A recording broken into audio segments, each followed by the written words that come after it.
மாம்பழ விவசாயி வயிற்றுச்சலோட போய் தான் ஏரியில கொட்டுவான். புரியுதா? உங்களுக்கு வருஷம் பூரா அந்த கண்ணு இந்த வந்து ஜனவரி பிப்ரவரியில பூக்கும். அது பூக்கும்போது நல்லா பூத்துருக்கேன் இந்த வாட்டி, நல்லா பம்பர் கிராப் இந்த வாட்டின்னு ஆசையாக எல்லாத்தையும் பறிச்சு நல்லா காக்கிதியான்ட்டு கொண்டு போய் அதை நீ சந்தைக்கு கொண்டு போகும்போது வாங்குறதுக்கு ஆள் இல்லை, வண்டி கூலியே வேஸ்ட் ஆகணும், கொண்டு போய் ஏரியில கொட்டும் போது வயிற்றுச்சலோட தான் கொட்டுவான். நஷ்டம் சார், நஷ்டம். அதை நம்பி ஏதாவது திட்டங்கள் வச்சு ஒரு வருஷம் பூராயா, ஒரு வருஷத்துக்கான கிராப்பியாது. அது ஏதோ தெரியாம நடக்குது. சம்டைம்ஸ் இயற்கைமா வெள்ளம் வந்துருச்சுமா, புயல்களே அடிக்குதுமா, புயல் மரத்தை சாட்சி போட்டுச்சுன்னா யாரையும் நம்ம ப்ளேம் பண்ண முடியாதுமா. இது ஆர்டிஃபிஷியல், நீங்க தானே பேலன்ஸ் பண்ணணும்.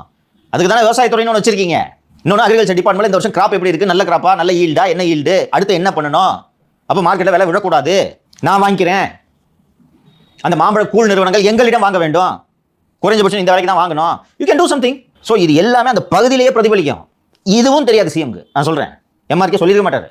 குடும்ப சிக்கலே தெரியல, தயாநிதி மாறன் மேல ஒரு வழக்கு சிஎஸ்ஆர் போட்டு வச்சிருக்காங்கன்னு வச்சுக்கோங்களேன். அது எவ்வளவு பெரிய சிக்கலை உண்டு பண்ண போகுது அதுவே தெரியல. இது எப்படி சார் தெரியும்?